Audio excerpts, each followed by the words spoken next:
You're tuned into Tampa Bay's RBLR Sports.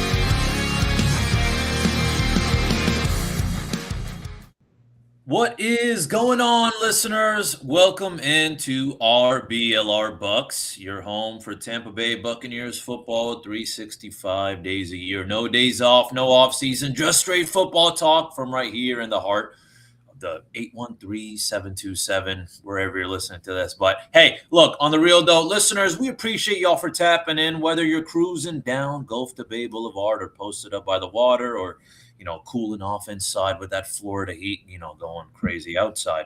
Thank you for rocking with us. Now, yeah, I know it's the off season, and come on, if you're a real Bucs fan, though, there's always something cooking. We are 1 week, or we're another week closer to the draft. We are one step closer to those, or maybe, some big time signing. And before you know it, then we'll be back under those lights at Raymond James. So, here at RBLR Bucs, we don't believe in that off-season energy. It's a year-round smoke. So make sure y'all stay involved too. Drop a comment, hit us up wherever you're listening to this. Let us know your takes. Who do you want at the draft? Who should we sign? What's the move? This is your show as much as it is ours.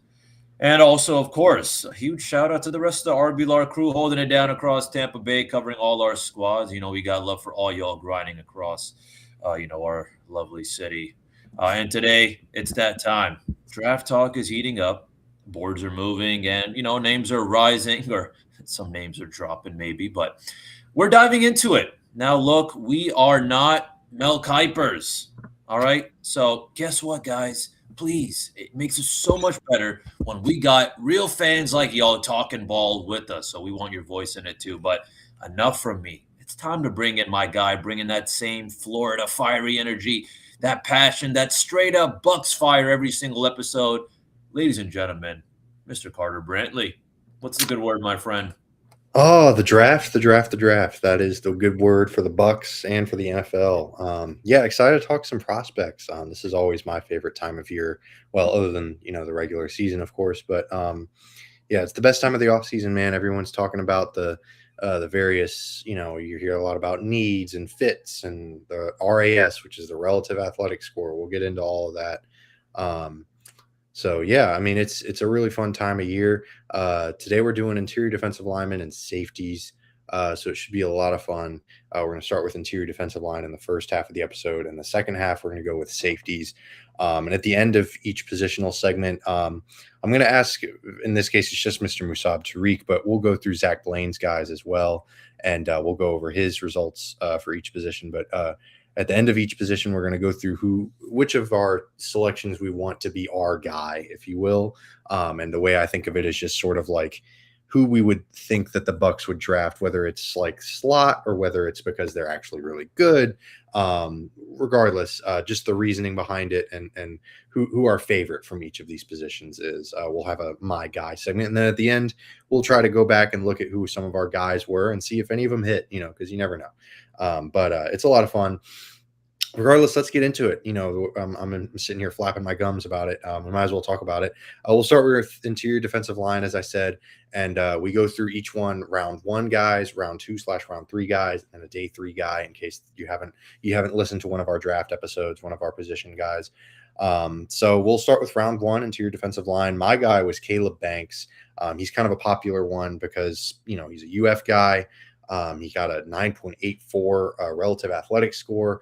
Just a really insane athlete, frankly. Just the main concern with him is just injuries, staying healthy. So that's kind of the big thing for him. But he was very productive in college. He had a really productive college career with the Gators, and he's projected to go kind of in the middle of the first round, right around where the Bucs are picking.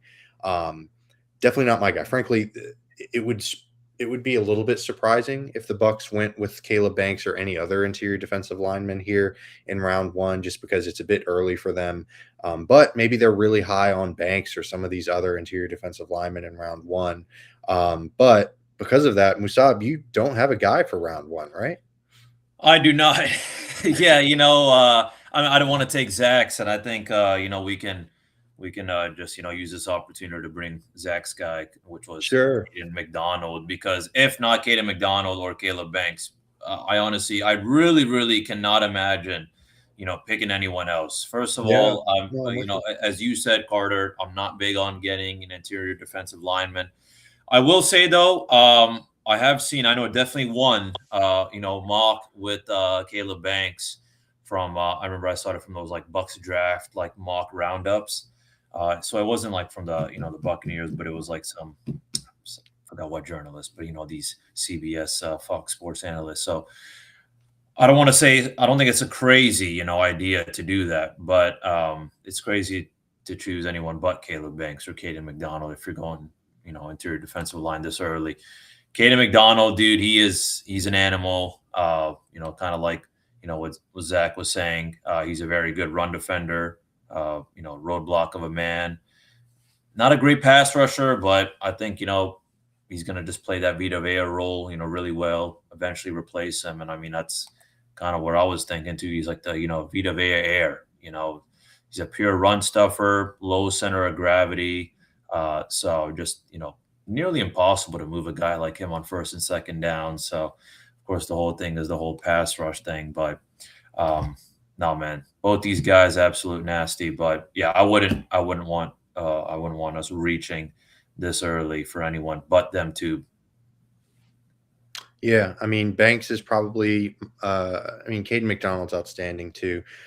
They would both be really interesting to line up next to Vita Vea, and then, like you said, eventually sort of take over that nose tackle position potentially, or maybe they see them as kind of just complementary pieces to Vita Vea, because that stout run defense that was just first every year. I mean, with the Ndamukong Suh days with Levante David, David's gone unfortunately, and obviously Suh's been gone for a few years now, so that stout run defense is not as impressive as it used to be. So I think that drafting a guy like Caden McDonald wouldn't be the worst thing in the world at all. Like you said, really stout run defender. So that'll be something really interesting to monitor going forward. If they decide to go that route in round one, it would be perhaps a little bit surprising, but at the same time, not the worst thing in the world, because it's defense. They need just defense really across the board, frankly. But round 2, round 3, that's sort of where I think we can realistically get into, okay, this is an area where the Bucs could maybe address this position. Mr. Tariq, who did you have for this day 2, if you want to call it that, slot? Yes, sir. Yeah, I had Christian Miller from University of Georgia. Thinking like a late second round, early third round projection is what I've been seeing across a couple of websites. But elite run defender, consistently he'll fill the gaps, stops runs on the inside. He has a pretty quick first step, before any sort of play really develops. Strong hands, but kind of like with Caden McDonald, limited pass rush production. Struggles to kind of finish plays at the quarterback. A little bit of the inconsistency with tackling. A noticeable increase in missed tackles, but for the most part, I mean, he can kind of be a little bit of that, Todd Bowles special in this case. He's kind of like a multi-tool. You want a player who can kind of move around the line, a little bit of that agility. So those are the things that I like. But the other downside is also like a recent shoulder surgery he had is also something, concerning. Yeah, I mean, he's definitely an interesting. I've seen him mocked in a lot of drafts to the Bucs with that round 2 pick. So that'll definitely be an interesting storyline to monitor to see how his day goes in round 1, because some mocks have him going at the end of round 1. So it's kind of interesting, but he could sneak through and the Bucs could pick him up in round 2 for sure. So that'll be a really good one. A guy who's kind of rising on a lot of boards. I know he kind of was an unknown for a lot of folks. This is my guy. This is my favorite pick for the Bucs in the interior defensive line realm. Grayson Halton. Size is a bit of an issue here. He's a bit undersized for an interior defensive lineman, both in height and weight, but he was really, really productive at Oklahoma this past year. Probably more of like a round 3 guy if I had to guess, but maybe he falls to round 4 too. I don't know though. He's been such a riser recently, especially with his testing scores. I mean, his combine scores were really, really impressive, especially for an interior defensive lineman. His vertical and his 40-yard dash time were both excellent. So it depends on Depends on your view of the interior defensive line. Depends on your view of this guy. Obviously, if you have what type of grade that other teams have on him, he could be kind of that rotational pass rusher from the interior defensive line that could provide some depth in case Cansey goes down, in case Elijah Roberts isn't quite developing the way that they want him to. So I think this would be a really interesting pick for round 3. Round 2 would probably be a bit too much of a reach for me, even though I am enthusiastic about Halton. I think he could be a really good player, but that might be a bit of a reach for me. But regardless, Halton is my guy. And Mr. Zach Blaine, for his day 2 guy, if you want to call him that, Lee Hunter, he is just a massive human being. I mean, all of these guys are going to be huge, but this guy, even more so than the rest, pretty decent run defender. He's got all the tools to become better and develop in that area as well. But, he was playing in the Big 12, which is a very good football conference. Don't get me wrong, but it seemed like he would rely on that size and ability to kind of dominate people in that regard rather than an actual ability or more of a refined toolkit, if you will. But he's a really interesting one. I mean, he's coming in at 6'4", 318. That's some massive a massive human being. Unfortunately, didn't grade out super well with his vertical, especially like one percentile in vertical, first percentile, if you want to call it that. And his broad jump wasn't great, but luckily, like I said, the size is just so tantalizing that it almost makes up for it. So we'll see how he's able to develop.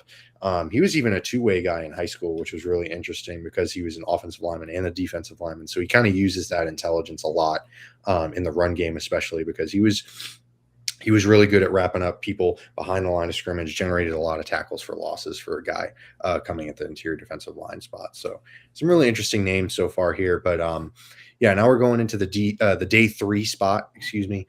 And my guy is we talk about sort of traits versus production with a lot of these draft picks. And my day 3 guy, he's my second favorite. He was real close to being my guy instead of Halton, but DeMonte Capehart out of Clemson.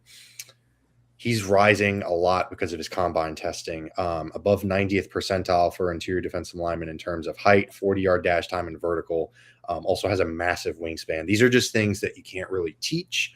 So teams look at his limited starting experience for someone who's already 23. That's a bit older for an NFL draftee. And he's kind of the opposite of Halton. No production whatsoever, really. I think he only started 12 games throughout his career throughout his collegiate career, which is a bit of a red flag because you're thinking, well, look, this guy's massive. This guy's a ridiculous athlete. Why didn't he see the field more? So that's a bit of a red flag and probably the reason why he'll stay as a day 3 pick. But for a team that's willing to take a shot on a guy with some massive traits, Capehart is not a bad guy to take a swing at. He'll probably be round 5, round 6, not really a round 7 guy. I'd be surprised if he lasts that long because of the good testing scores. But we'll see. The Bucs would be remiss to not take a shot at this type of guy. But Mr. Tariq, who was your day 3 fella for the interior defensive line? Yes, sir. Yeah, my day 3 guy was Skylar Gill Howard from Texas Tech. He is also my guy. I think, yeah. Here's the my guy stamp. So here's why he's my guy. I think I've seen some projections like fifth round probably. If he's there later, anyone's lucky to have him. He's a steal in the later rounds, kind of like the projection pick. And he's not your typical kind of 300-pound interior lineman. He actually started his career as like a 240-pound linebacker, and he bulked up to like nearly 290. He's got that linebacker DNA, the lateral movement, the closing speed. It's all real good for the interior. He actually, I gotta, give the shout out as to who I found this, but yeah, CBS Sports had mentioned he actually hit 19 miles per hour on a GPS tracker during the game. So talk about speed. But I just think that the impact in a Todd Bowles defense, that loves to loop around. Having defensive tackles in a different gap. So I think his speed's a weapon. He can chase down like a dual threat quarterback, than your traditional, kind of nose tackle. But sure. Of course, there's always a little bit of the downsides that are never fun, which is one being the size. But Bigger lineman can slow him down. He has a little bit of history, injury history. So if anything, I mean, if you're getting a guy like this, this late, you would want to hope at bet or, worst, at least like a rotational guy who could, kind of grow into, more of a starter role if it all clicks. But kind of just, thinking about, Bucs priorities and all that, I think, this would be kind of a good defensive lineman to kind of wait on if we don't get anyone beforehand. Yeah, absolutely. A great depth piece for sure. That quick step and the speed is really rare for the interior defensive line. That can be kind of an eye-popping type of thing. Yeah, I love Gil Howard. He's a really great shout. I'm definitely interested to see where he ends up, how he does at the NFL level. So Mr. Blaine's day 3 guy, a bit of a risk that I don't know that Jason Light's going to be willing to take, to be quite honest, but it's Xavier Harris out of Ole Miss. If this guy if you were just looking at him as the football player, he should be like a day 2, day 1 guy. Unfortunately, he's got some off the field stuff, a couple of arrests. So it's kind of tough, but as a football player, just purely, if he can figure it out, if he can if he can keep his head straight, he's 6'8", 330. He's a massive human being. He also has some special teams experience, and man, he's got some real chops in that regard. Unfortunately, like I said, he's got some character concerns, some off the field issues. Maybe if it's a 7th round type of thing, maybe it's worth taking a shot at, but it's also one of those things. Jason Light has been kind of clear about the fact that, he's not necessarily willing to take shots on guys that are not nice people, shall we say. Like he said it in a very different way that probably can't say on this show. But Xavier Harris, if he's willing to look past that, if he's willing to maybe he does well in interviews. Maybe he shows like, hey, I've grown, I've progressed, because he was 20 when he had those arrests. So he was a young kid. But we'll see how that goes. We'll see if Harris is still around in the day 3, because, maybe a team jumps up at the opportunity to pick a guy with the traits that he has, and he ends up getting picked a little earlier. But who knows? We'll see. Harris is an interesting name to watch for sure.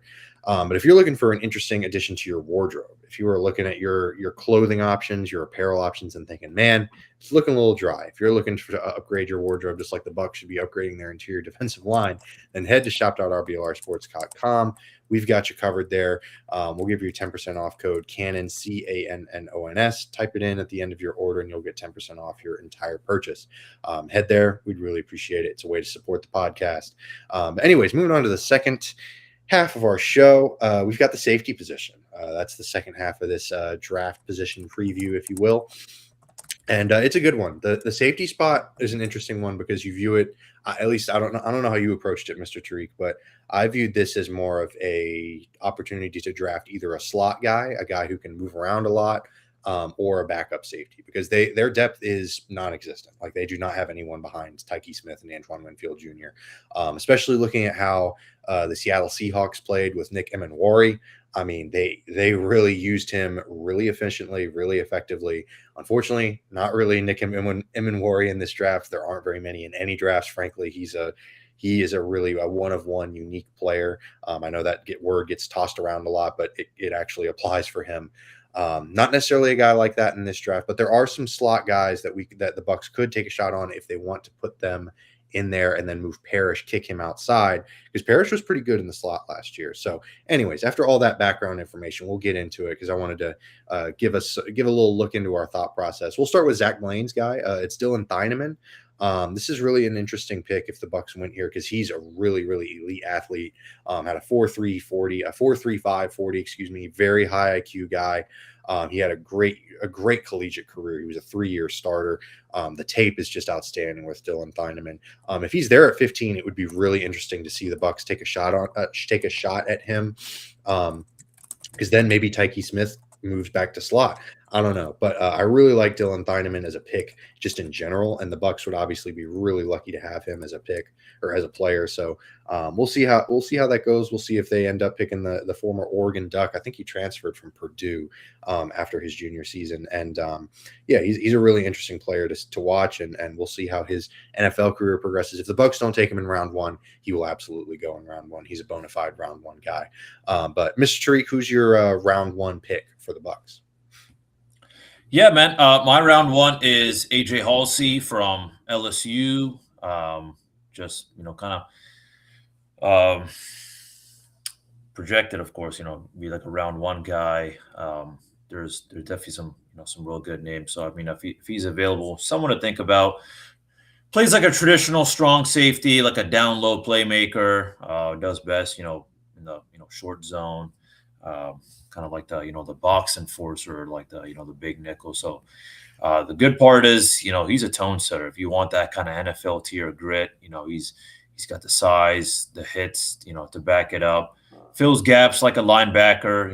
At 213, he plays every bit of it. So he's a he's been been around a few colleges and just starting, I think at first it was at like New Mexico and then Houston, then LSU. So a lot of experience. Just year by year he's proven he's a dog out there. The bad thing though is with the size he's a little bit kind of I guess stiff, struggles to flip and run. You can't leave him on an island against like a shifty slot receiver. Sure, right. He'll get grabby and draw flags. So he's not like a center fielder kind of guy. If you play him, lone deep safety, he's not going to be able to cover the sidelines in time. Right. Yeah, I like him a lot. I think he'll have a good NFL career regardless of where he ends up. And the good news with him, I've seen him mocked as early as round one. So the Bucs could have to spend a first round pick, but there are some mocks that have him falling to round two. So AJ Halsey's an interesting name to watch regardless of round one or round two for the Bucs, because if he falls to round two, he'd be a really outstanding sort of safety to fill in and a very versatile piece. He could line up at a lot of different spots. So I like that selection a lot. My guy is unfortunately a little bit more rigid in terms of versatility. So this is a bit of a more of a long shot, if you will, but Emmanuel McNeil-Warren out of Toledo. Toledo is just a defensive back factory. They've been producing some defensive backs crazy out there. So that's been really fun. But he's an elite box defender. He plays that role really, really well. He's graded out super well on PFF. He was a 3-year starter at Toledo. He was pretty much, I think, 85 plus at PFF all 3 years at Toledo. Stupid tall, 6'4", but a little limited across the other athletic traits. And you worry a little bit because Toledo, they're not in the SEC or the Big 10 or Big 12 or anything like that. And he's a little light and he doesn't grade out well athletically either. But man, he plays with an edge. Like he definitely uses that 6'4" frame to his maximum capacity. And he's also excellent in coverage. So it would be a massive addition to this defense. Unfortunately, it kicks Tyke to the slot, which I think the Bucs are a little bit hesitant to do. So this would have to be someone that the Bucs just really love and that they say, hey, Tyke, we want to kick you to the slot, move Jacob Parrish to the outside. So there would be a lot of moving parts that I don't know the Bucs are willing to do. But McNeil-Warren, really interesting guy to watch. I'll go right into my day two guy, if you will. Kamari Ramsey out of USC. He lined up a lot in the slot. He would be a guy that they would maybe view as a potential starter there. But he's definitely a jack of all trades, master of none. That's not necessarily his strongest suit or his strongest position or role, but you don't really label him as that. Like he's not really a center fielder type of guy. He's also not really amazing in the box, but he's solid enough in each of those spots to be a versatile piece. He's a little undersized, so his tackling ability, that kind of contributes to his lack of true box dominance that we were talking about with like McNeil-Warren and Halsey almost. But he's very good in coverage and he can keep up with tight ends and man coverage. So he's a very intelligent player. Unfortunately, the big bugaboo with him is also that he's injury prone, but he did have an 8.6 relative athletic score. So that's really impressive as well. So Kamari Ramsey out of USC, he's my guy for day two. Zach Blaine's guy, I really love his pick. And this is his guy.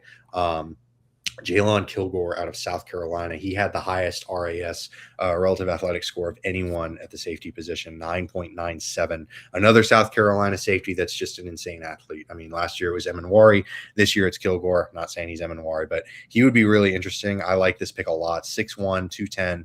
He had 8 picks last year, 21 breakups, very good in coverage, solid against the run. But the big issue with him is that he can kind of be a little bit overly aggressive. Like he didn't get those 8 picks and 21 pass breakups because he was laying back in coverage. He can be a bit jumpy, a bit over aggressive, so he can give up some big plays sometimes. But regardless, I think this would be a really interesting super nickel type of guy, like a guy who you can plug into the nickel spot and then be stout against the run and not give up a whole lot while also being really interesting in coverage. And that seems to be kind of, they call it a copycat league, and that's what the Seahawks were doing a lot last year. So I do wonder if Kilgore is a second round guy or if he lasts to the third round. Regardless, I think he would be a really interesting pickup for the Bucs. So shout out to Zach, man. I think he nailed this day 2 pick. I would be really excited if the Bucs got him. But Mr. Tariq, who's your day 2 guy for the safety spot? I was just gonna say, man, I want to give a shout out to Zach too, man. Kilgore is an absolute animal, man. Yeah. I'll tell you this, man. I'll take a guy who is more physical than less physical than he should be. You know what I'm saying? You can always just chew the guy out and be like, hey, bro, like sag off. Then it's just harder to tell a guy, hey, man, you got to be more physical. You know what I'm saying? Right. Then, anyways, but hey, my guy, and yeah, this is my guy. For round 2 and 3 is Zucky Wheatley from Penn State. Deep zone specialist. He has that kind of long strider speed and elite strength. He stands at 6'2". Former receiver, so he tracks the ball like a pro, baits the QBs and throwing deep, uses his long arms to, rack up an interception or something. So you can, play him as a split safety and big nickel or even a roaming, free safety. Got the discipline down. Unlike Kilgore, he actually has 0 penalties in his college career. He's a very clean individual. He's a coach's player who knows his assignment. You know what I'm saying? Just he's out there, gets the job done. You know what I'm saying? Takes care of business. So the tackling technique, though, is a little bit of the kind of the bad part. That's the big one. He's a lunger. So. You hear so many times coaches yelling at their guys, wrap up. Well, unfortunately, that's something that he's got to work on a little bit too. Instead of wrapping up, he kind of tries to throw his body at people, leading to, some, missed tackles. So a little bit on the thin side, some, big dog tight end could easily, kind of shield him away or something. But sometimes, just being a little bit, having tunnel vision on the QB, kind of, getting thrown off by a play action, kind of gets him out of position. But for the most part, though, I think, if he's available, in these later rounds, I think he'd be a great pick. Someone who could, definitely earn that spot, very quick. I think, like a developmental starter type guy, Absolutely, man. Yeah, I mean, Penn State's produced a lot of defensive players in general, especially. I mean, you think of them as LBU specifically, but their defensive backs have been quite excellent as well. I try not to put the college labels on guys, but it's fun too sometimes for silly purposes. And yeah, he's another one. I mean, Wheatley's going to be really, really interesting to watch. Yeah, I mean, you hear it a lot. Like none of these guys are going to be perfect draft prospects, especially the later we go into these rounds. And so even the day 2 guys, they're going to have their flaws, and some of them, you kind of can learn to live with, and some of them will be so massive that unfortunately they just can't cut it at the NFL level. And that's, that's the draft. That's how it goes. But hopefully, obviously, Wheatley is one that can figure it out. But Mr. Treek, I'll let you breeze on through. Who's your day 3 guy for the safety spot? Yes, sir. Day 3 is Lewis Moore from the Indiana University. This guy just, he's a dude who knows how to play football. The instincts are, legit, reading things right, finding it, the ball, the interceptions are there. He fits real well in zone. You can trust him back there. He doesn't have that, top tier speed. So if he does get deep, if he gets beat deep, it's kind of tough for him to recover. And the size, shows up when he's tackling too. So, again, scheme matters, a lot for a guy like him. But I think he's got that, that high IQ, zone defender, probably best in like a cover 2, cover 4, where he only has to guard like a, specific quarter on the field. So just someone who's got I don't want to say kind of like a developmental, physical project, but I think, he's, and I've seen it from so many, sources from, Draft Buzz and, even PFF. He's known to have that kind of high IQ, knowing to be a quick learner. Even though he has that smaller side, he still explodes to his hips, but still has a little bit of things to do. And I guess age is a factor. He'll be a 25-year-old rookie. So Wow. Yeah. most teams prefer a younger project like, perhaps Zucky Wheatley, who they have more time to mold. Sure. Yeah, absolutely. Yeah. I mean, those Indiana But then guys, again, when it's day 3, how picky can you be? right. No, for sure. But hey, the Indiana fellas, man, we'll get into the cornerback spot, and my guy for cornerback is definitely an Indiana guy. They've got some really, really great players. Kurt Signetti did a great job out there with that team. Obviously, they won it all. So clearly they're doing something right. And it's always fun to pick a guy from the national championship team, even if it is a day 3 pick. But yeah, the age is probably the biggest concern for me with Lewis Moore. Like you mentioned, it's tough to crack a team when you're 25. I mean, there are guys that are 25 that are entering their 3rd or 4th season, so it can be a little bit tougher for sure. But yeah, I really like him. But Zach Blaine's guy I also really like, Michael Taff out of Texas. He's one of those underdog stories, really undersized. He comes in at only 5'9", but has all the work ethic and everything. They really, really like him at Texas. But he's coming out in the draft because of his leadership ability. Frankly, he was really, really good in coverage because of that. Really great communicator, and his tackling improved in 2025. He really took some massive steps forward. Unfortunately, because of that lack of size, he's not 5'9". I'm sorry, he's 6 feet tall. He's 189 pounds. So he is still undersized. He's a little skinnier. So that's a bit tough.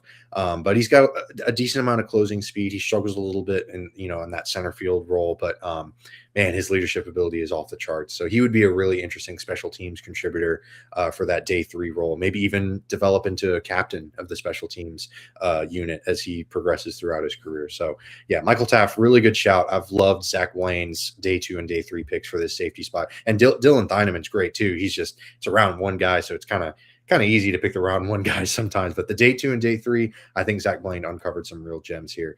Really love the safety spot for him. My day 3 guy is my guy, Isaiah Nwokobia. Definitely a round 3 guy, or definitely a round 7 guy. Excuse me. He was pretty rough in 2025. Not an outstanding season, but he was really good in 2024 at SMU. They moved him around constantly. And he's a very intelligent player, but unfortunately he just is a little bit limited physically. And I think that got exposed a little bit last year because they kind of tried to make him more into a center field type of safety, a guy that chases down a lot of the deeper balls. And he just lacks that speed. And unfortunately, he also lacks the size to be really a dominant box defender safety either. But he makes up for it, like I said, with that high IQ.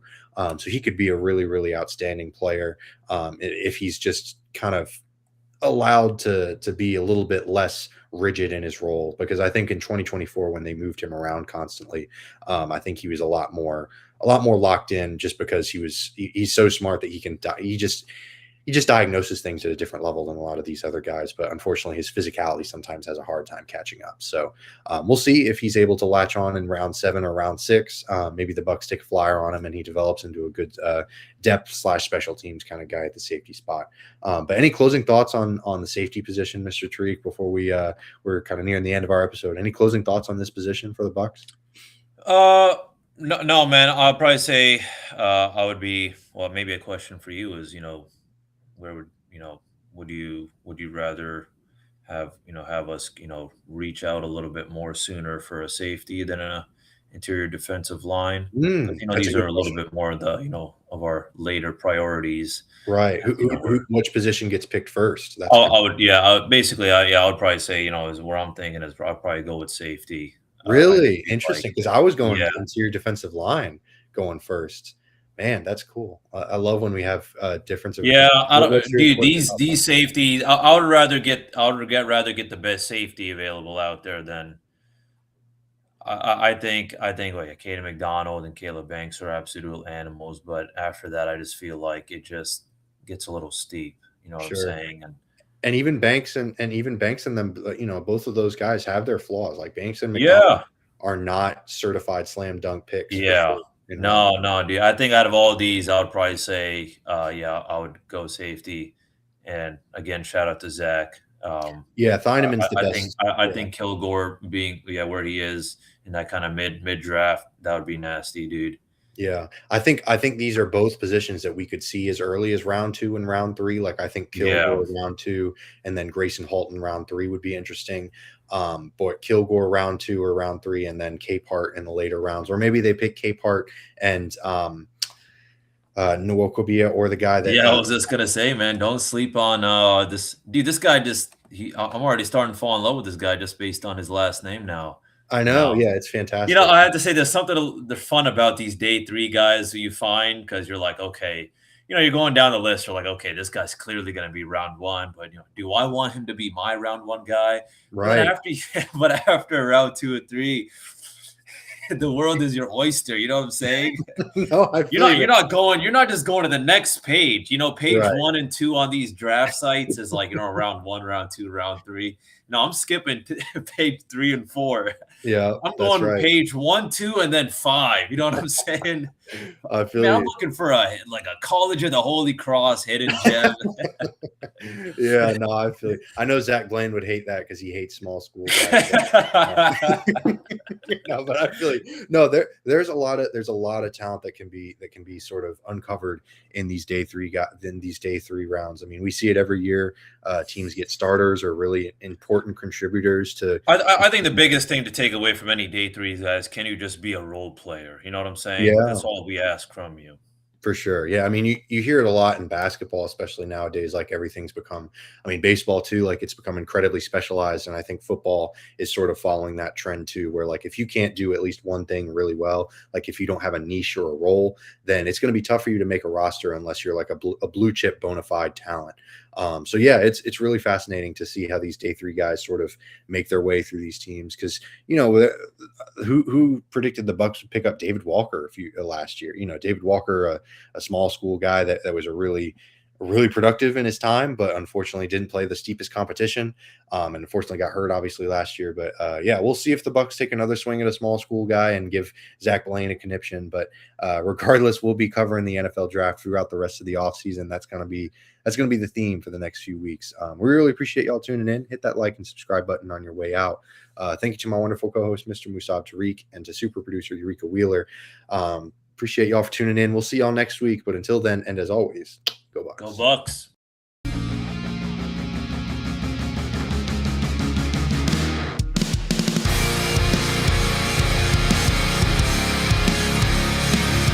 Thank you for tuning into this presentation by RBLR Sports. On your way out of the stadium, please remember to like and subscribe.